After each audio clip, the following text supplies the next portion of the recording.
Halo,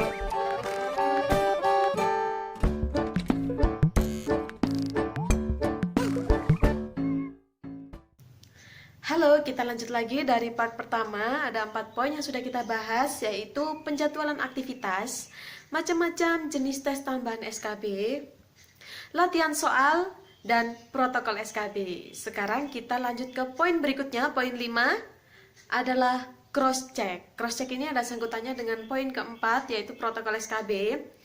Cuman di poin kelima ini Okta menyarankan teman-teman untuk meng-cross check lokasi beberapa hari sebelumnya, karena SKB biasanya dilaksanakan jadi satu bersamaan dengan beberapa kabupaten dan kota lainnya. Jadi kalau SKD itu masih bisa di kota masing-masing, tapi kalau SKB ini itu biasanya beberapa kota atau beberapa kabupaten dijadikan satu di satu kota. Okta dulu SKB-nya diadakan di kota Jember.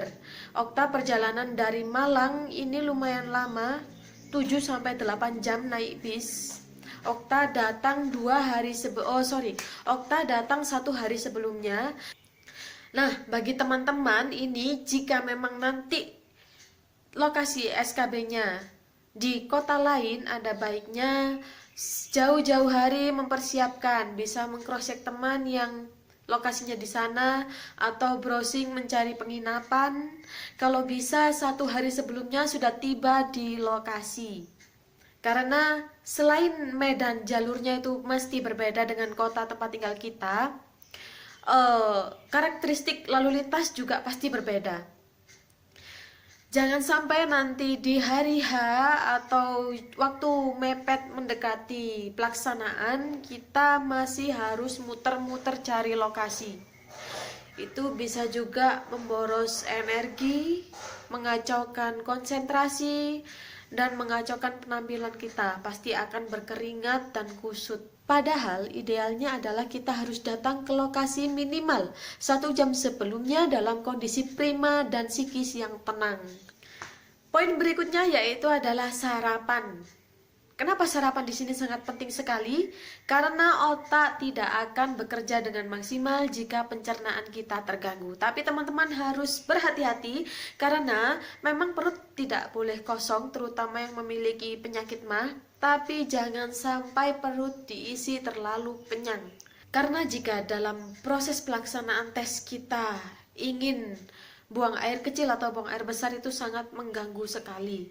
Sangat mengganggu konsentrasi dan juga membuang-buang waktu dan energi. Jadi upayakan tetap sarapan, tetap pencernaan terjaga, tapi tidak boleh terlalu kenyang. Nah, jika poin-poin tadi itu harus diperhatikan ketika menjelang tes atau sebelum tes, poin selanjutnya, poin 7 dan 8 adalah ketika saat tes berlangsung.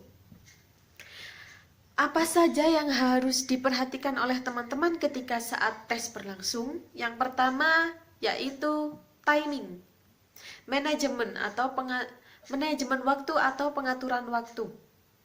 Ingat, kita hanya memiliki 54 detik per soal. Jadi teman-teman tidak boleh berlarut-larut terjebak dalam satu soal. Jika teman-teman menemukan satu soal yang dirasa sukar untuk dijawab, langsung lewati ke soal berikutnya. Itu sangat tidak masalah. Jika teman-teman terlalu larut ke soal yang sukar, kita tidak pernah tahu soal yang selanjutnya ini lebih sukar atau lebih mudah. Jadi jangan membuang-buang kesempatan untuk mengerjakan soal berikutnya. Jika soal berikutnya sukar lagi, lewati lagi sampai ketemu soal yang bisa dikerjakan.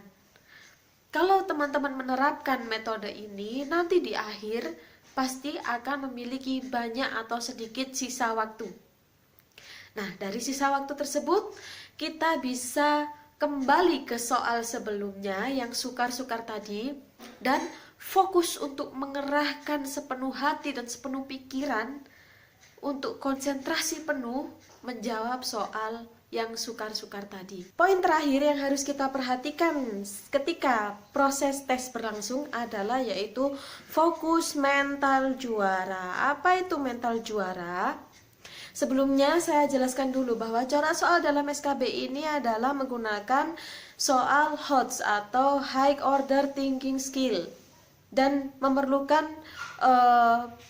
metode berpikir kritis dan mendalam untuk menjawabnya.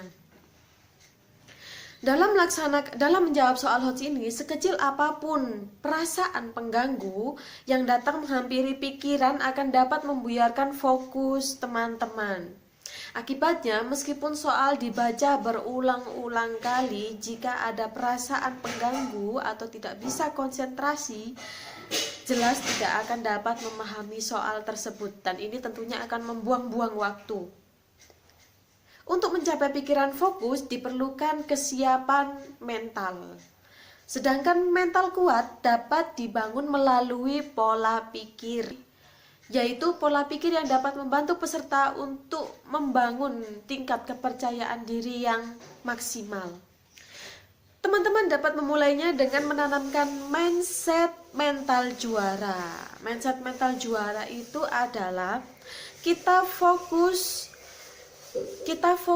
ke bagaimana cara mencapai tujuan, bukan fokus bagaimana cara mengalahkan lawan. Ingat, mental juara adalah fokus mencapai tujuan, bukan fokus mengalahkan lawan. Jadi pola pikir mental juara ini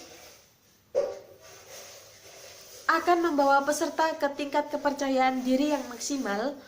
Jika tingkat kepercayaan diri sudah terbentuk secara maksimal, ini akan membantu menjaga atau bahkan meningkatkan kualitas konsentrasi.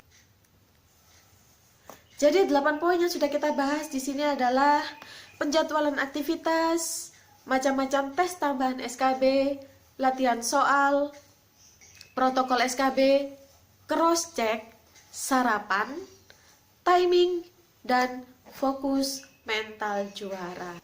Demikian yang bisa Okta bagikan dalam sesi persiapan tes SKB ini. Semoga bermanfaat. Okta doakan bagi teman-teman yang akan mengikuti tes SKB besok diberikan kelancaran dan kemudahan. Semoga selalu dalam lindungan Allah Subhanahu wa Ta'ala.